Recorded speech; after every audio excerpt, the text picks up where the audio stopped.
अस्सलामुअलैकुम वरहमतुल्लाहि वबरकातुहू। करमदीन गुज़िश्ता हफ्ते जो कलील सा सौदा सलाफ लाया था वो ख़त्म हो चुका था। सलीकामंद बीवी कच्चे से किचन का निज़ाम चला रही थी। एक रोज़ बीवी ने करमदीन को बताया, सुना है हुकूमत गरीबों को मुफ्त में आटा दे रही है, तुम भी पता करो। महंगाई के दौर में अगर आटा ही मिल जाए तो चलो रूखी सूखी खाकर पेट की आग तो बुझाया ही जा सकता है। करमदीन मेहनत मजदूरी करता था और दोनों मियाँ बीवी सब्र शुक्र करके ज़िंदगी की गाड़ी को धकेल ही रहे थे। करमदीन उसकी बात सुनकर कहता है, मेरी भोली प्यारी प्यारी बेगम साहिबा, मुफ्त का आटा लेना कौन सा आसान काम है। पूरा दिन घर खो जाता है, अब मैं दिहाड़ी करूं या मुफ्त के आटे के पीछे भागूं। मियाँ की बात सुनकर पहलू में बैठी बीवी बोली, अच्छा मेरे सरताज, जैसे आप बेहतर समझें। रात को सोने के लिए करमदीन कमरे में दाखिल हुआ तो उसकी बीवी मुन्ने को सीने से लगाए पुरसकून नींद के मज़े ले रही थी।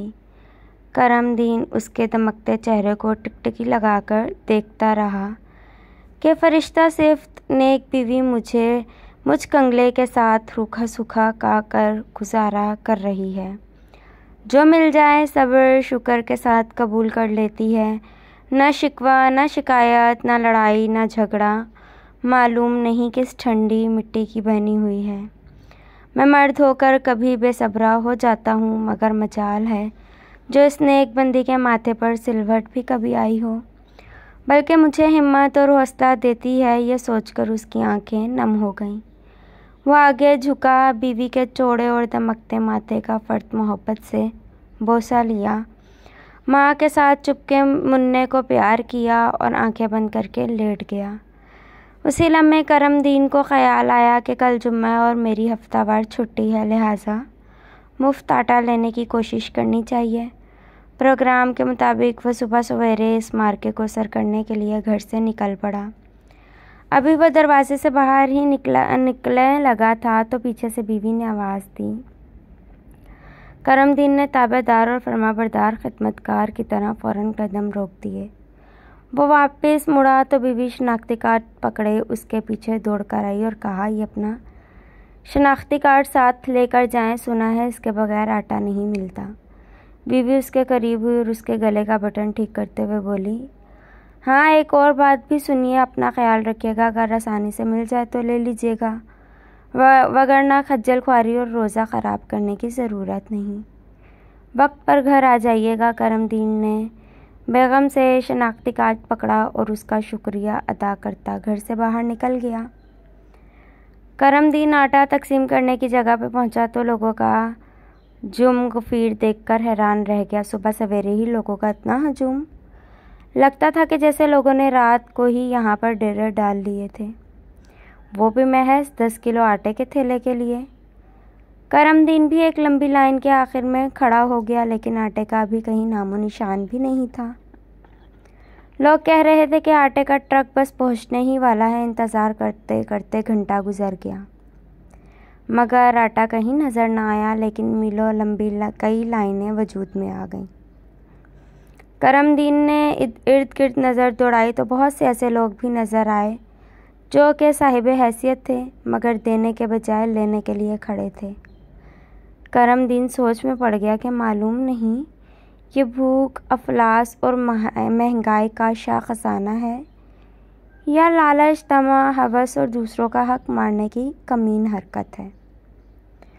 मज़ीद 1 घंटा गुजरने के बाद यकदम शोर बुलंद हुआ। टूटी और टेढ़ी मेढ़ी लाइनों में हलचल मची। आवाज़ें बुलंद हुई कि वो देखो, ट्रक, आटे वाला ट्रक आ रहा है।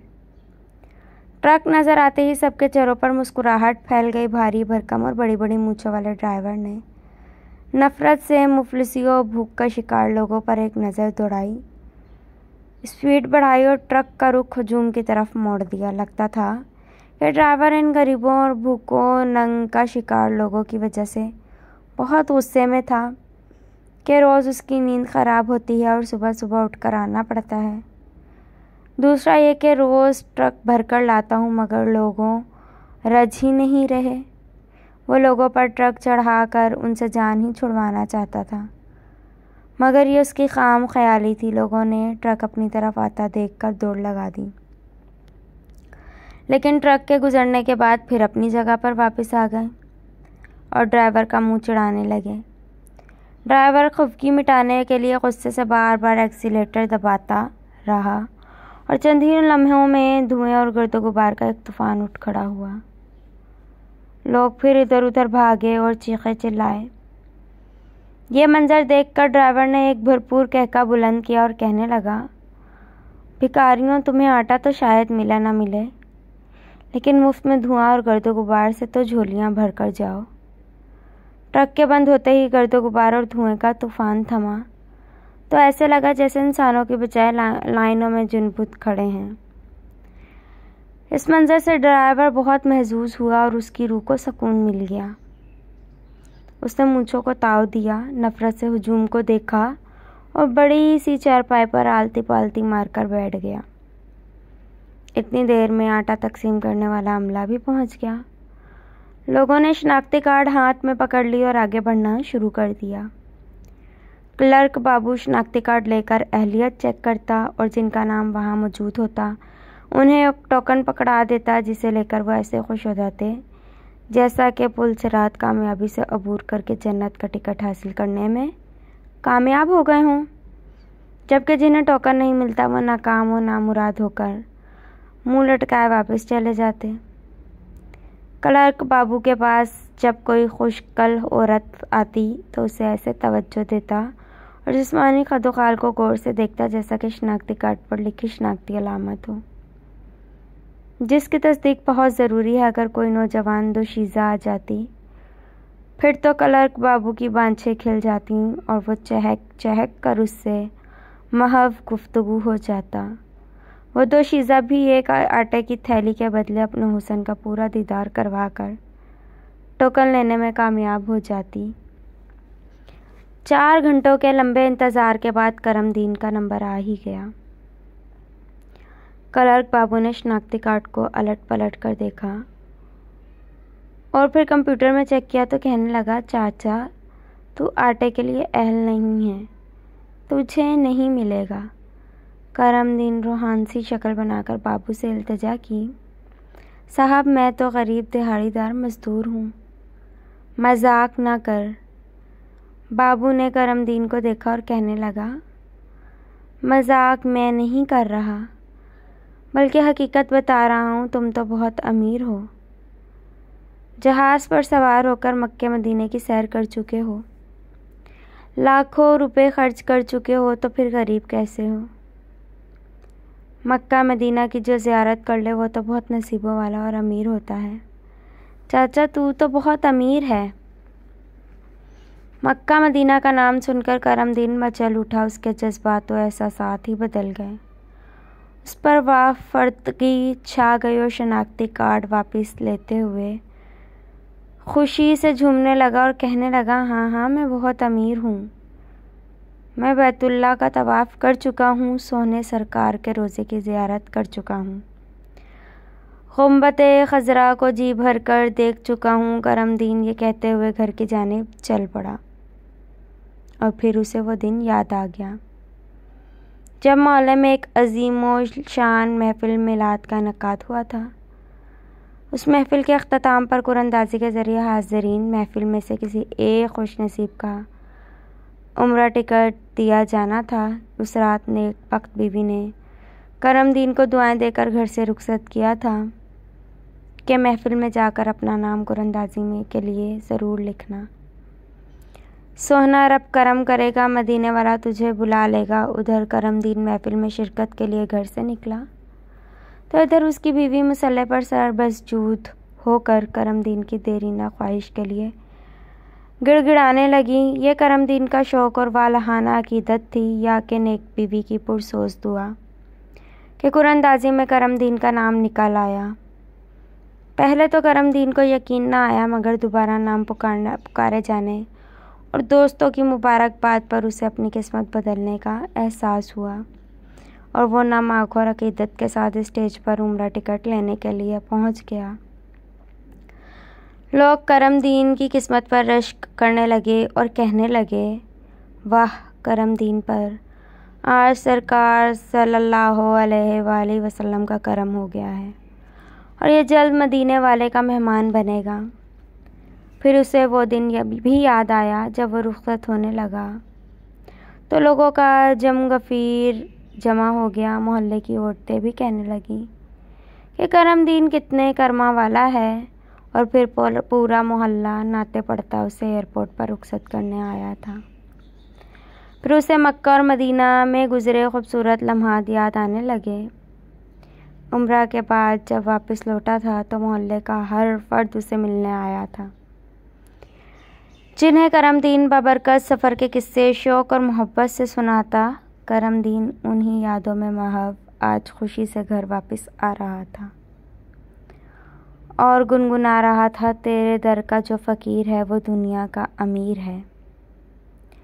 करमदीन कह रहा था कि बेगम को ये खुशखबरी सुनाऊंगा कि मैं कितना अमीर हूँ। मैं तो सरकार के दर का फ़कीर हूँ।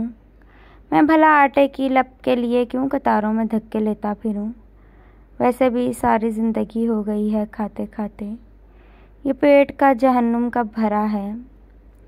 करमदीन पे मदीने वाले सरकार का करम होगा और अल्लाह पाक नेक असबाब बनाएगा। जिसने पैदा किया है वो रिस्क भी देगा। करमदीन को मुफ्त का आटा इसलिए ना मिल सका कि हुकूमती रिकॉर्ड के मुताबिक चूँकि उसका पासपोर्ट बना हुआ था और उम्रे की सआदत हासिल कर चुका था, लिहाजा वो एक मालदार शख्स था और फ्री आटा हासिल करने के अहल नहीं। सच कहते हैं कि कानून अंधा होता है। करमदीन ने उम्रा तो ज़रूर किया था मगर अपने पैसों से नहीं, जबकि हुकूमत के कागज़ों में वो अमीर शख्स लिखा जा चुका था। करमदीन आज फिर गोया के चंद लम्हों ही में आलिम तसव्वुर में उम्रा कर अदा कर चुका था।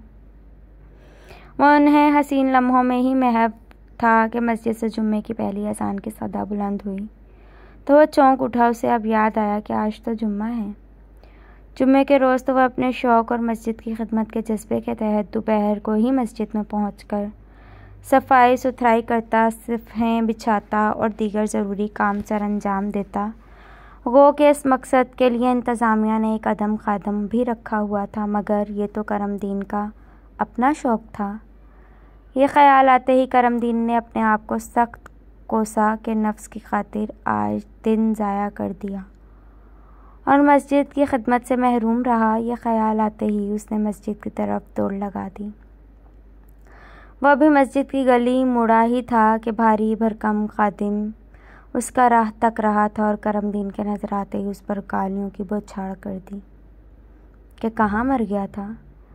ज़रा भी खौफ खुदा नहीं कि आज जुम्मा है और मस्जिद की सफाई करनी है। करमदीन उसकी जली कटी बातें सुनकर बस इतना ही कह सका, जी निक्के मौलवी साहब, गलती हो गई, मैं अभी सारे काम कर देता हूँ।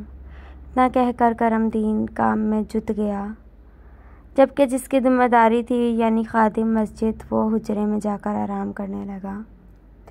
जुम्मे के बाद जब सलातो सलाम पेश किया गया तो करमदीन पर एक रकत तारी हो गई और वह आलिम तसव्वुर में एक बार फिर मक्का मदीना की बाबरकत गलियों में जा पहुंचा। जुम्मे के बाद भी उसे बहुत सारा काम करना था और वैसे भी देर से आने की वजह से बतौर सज़ा खादिम मस्जिद ने उसे पूरे हफ्ते के काम थमा दिए। ये काम निपटाते निपटाते असर का वक्त करीब आ पहुँचा। उसने सोचा कि अब नमाज असर अदा करके ही घर जाऊँगा और मस्जिद के कोने में जाकर बैठ गया। फुर्सत के लम्हात में असर आए तो घर और बच्चों की याद सताने लगी कि जिनके लिए वह आटा लेने के लिए घर से निकला था। अपनी गुर्बत और बेबसी पर उसकी ठंडी आह निकल गई, लेकिन फिर यकीन से बोला, सब्ज़ गुंबद वाले सरकार, जाने ते रब जाने करमदीन की क्या औकात। वो सर झुकाकर बैठ गया। उसी लम्हे उसे याद आया कि सलातो सलाम के वजद की कैफियत में कोई शख्स उसे गले मिला था और जेब में कोई चीज़ डालकर आगे बढ़ गया था। यह ख्याल आते ही उसने जैसे ही जेब में हाथ डाला तो सब 2 नोट उसकी मुट्ठी में किए, जिन्हें देखते ही उसकी आंखों में चमक आ गई और बेख्तियार बोल उठा, सुबहान अल्लाह। इतनी देर में नमाज असर का वक्त हो गया और नमाज के बाद खुशी खुशी घर की जानिब चल पड़ा कि उन पैसों का सौदा सलाफ लेकर जाएगा। अल्लाह ने आज भरम रख लिया है। वो घर के सामने से गुजरकर दुकान की जानिब मुड़ने ही वाला था कि उसे घर के अंदर से गोश्त के पकने की इश्तहा अंगेज़ खुशबू आने लगी। उसके कदम रुक गए तो बच्चों की खुशगवार मुस्कुराहटें और बातें सुनाई दीं। साथ ही बेगम की रस भरी आवाज़ भी कानों से टकराई, जो कि बच्चों को डांट रही थी। बेसब्रों, आराम करो, अब्बा जी को आने दो। ये चीज़ें भागी तो नहीं जा रही हैं। ये बातें सुनकर करमदीन ठक ठक कर रह गया, ठिठक कर रह गया और हैरानगी के आलम में घर के दरवाजे पर दस्तक दी। दस्तक की मखसूस आवाज़ सुनकर तीनों बच्चे और करमदीन की बीवी खुशी से दरवाजे की तरफ भागे। दरवाजे खुलते ही तीनों बच्चे फ़रत मोहब्बत से वालिद के साथ लिपट गए और बीवी उसका बाजू पकड़कर अंदर ले आई। करमदीन घर का अंदर का माहौल देखकर हक्का बक्का रह गया। बच्चों के इतने ढेर सारे खूबसूरत खिलौने, कपड़े, जूते, बिस्किट और कई किस्म के फल देखकर आलिम हैरत में खो गया। इतने में करमदीन की बीवी बोली, मुन्ने के अब्बा, आज तो लगता है तू किसी बड़े अफसर के पास गया है और जिसकी सिफारिश से इतना सामान हमें मिल गया है। आज तो हम अमीर हो गए हैं। इतना कहकर बीवी ने करमदीन का हाथ पकड़ा और उसे अंदरूनी कमरे में ले गई और दाएं कोने में एक बड़े से ढेर की तरफ इशारा करते हुए बोली, आज तेरी बड़े अफसर की सिफारिश की वजह से इतना राशन मिल गया है। और फिर संदूक के कोने से उसने कपड़ों में लिपटी एक थैली निकाली जिसमें बड़ी तादाद में सबस नोट थे। करमदीन इतना सारा सामान, जिसमें आटा, चावल, दालें, चीनी, बिस्किट, दूध, गोश्त, घी, तेल, कपड़े, जूते और इस तरह की दीगर चीज़ें एक बड़ी तादाद में सलीके से पड़ी थीं, को देखकर अभी तक आलिम हैरत में डूबा हुआ था। उसकी बीवी फिर बोली, आज हम अमीर हो गए हैं। एक बड़ी सब्ज़ गाड़ी में एक सफ़ेद दाढ़ी वाले बुजुर्ग आए और ये सारा सामान उतार कर जाते हुए कहने लगे, बेटी, ये सामान करमदीन का है, इसे संभाल लो। ये कहकर वो चले गए और मैं बच्चों के साथ सामान समेटने लग गई। करमदीन पे ये सुनकर एक रकत तारी हो गई। सब्ज़ नोट, सब्ज़ गाड़ी और सब्ज़ गुंबद। वाह, सुबहान अल्लाह, आज दुनिया के सबसे आला अफसर रहमतुल आलमीन ने मेरी सिफारिश कर दी। मेरी आजिज़ी और बीवी की दुआ सुन ली। अल्लाह ताला ने आज हमारी मुश्किल हल कर दी। मुसब्बिबुल अस्बाब ने सबब पैदा कर दिया करमदीन पर फिर करम कर